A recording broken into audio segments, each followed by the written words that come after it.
This talk is called The Hall of Mirrors, and in the 5 hours before I came here, believe it or not, I made 890 changes in the script. I've already told you, I work from a script for your protection. I never get out of here because I sort of go off on tangents. And I started with a quote from a famous historian of the period of the 30s and the 40s and the 50s. His name was Bernard Bailyn, and he was one of those historians who teach other historians how to write history.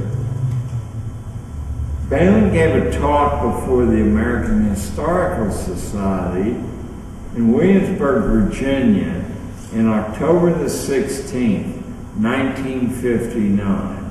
And he's probably the reason I'm here, because I picked up his little book, couldn't be 100 pages long, and it was teaching historians that no history of American schooling had ever been written or trod, that what existed were house histories that celebrated the official myths. And the Bailyn book is full of questions that need to be addressed before we can say we know why we have a school institution. I just have one sentence from the Bailyn essay.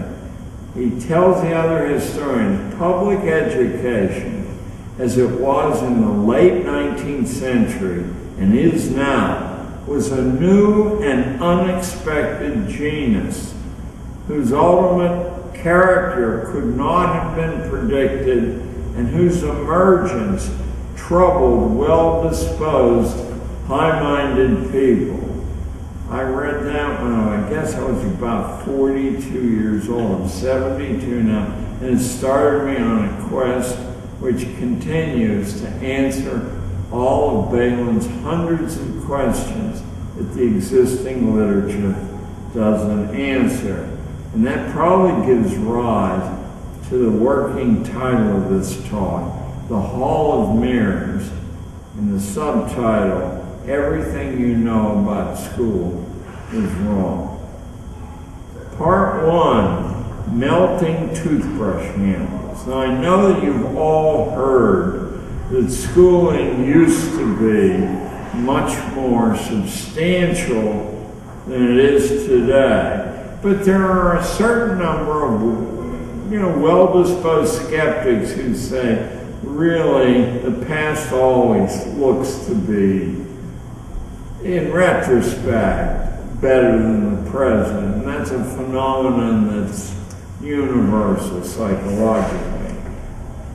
So I happen to have a piece of evidence of how different the past really was, and it's a piece of evidence that comes out of my own boyhood in a coal mining town in western Pennsylvania called Monongahela. My mother purchased for me from the newsstands in Monongahela a book called The Amateur Craftsman's Book of Things to Make.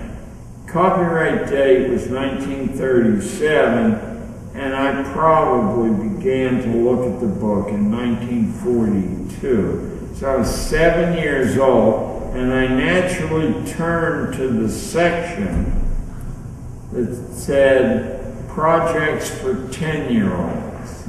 Because I was moving up on 10, I wanted to see what I would be expected to build at 10.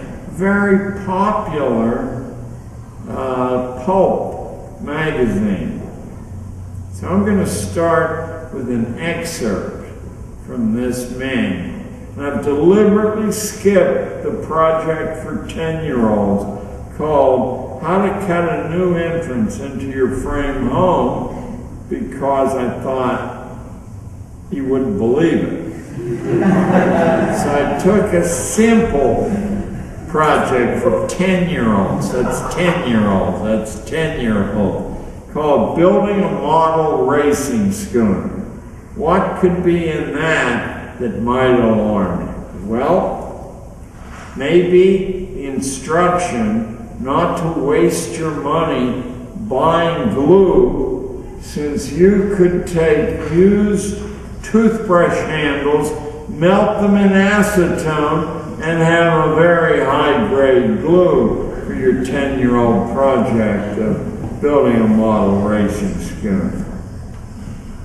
So we need some glue, but we got that by melting toothbrush handles in acetone. Then after our 10-year-old cuts and planes the hull and the mainmast from blocks of wood and casts the keel in molten lead. Now that may bother the mothers in here. There were millions of copies. This thing was sold all over the country. These were cast the keel in molten lead. Then you master diction like jib stay and peak halyard, and you use your 10-year-old sewing skills to sew the foresail. You tackle the main assembly narrative. And I'm only going to trouble you with one paragraph from assembling your model racing schooner. Spring the sides apart and slip the lower ribs in place at their proper stations. Set the ribs in so the bevel begins at the edge of the side, driving a scutcheon pin into each rib from each side.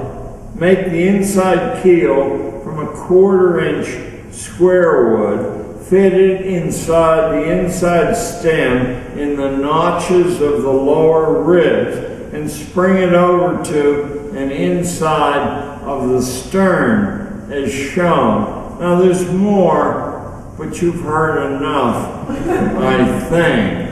And remember, I spared you how to cut a new entrance into your frame home. Surprise your dad when he got Don't go in that door there. All right, part 2. An efficient market requires stupid customers. So that was 1937.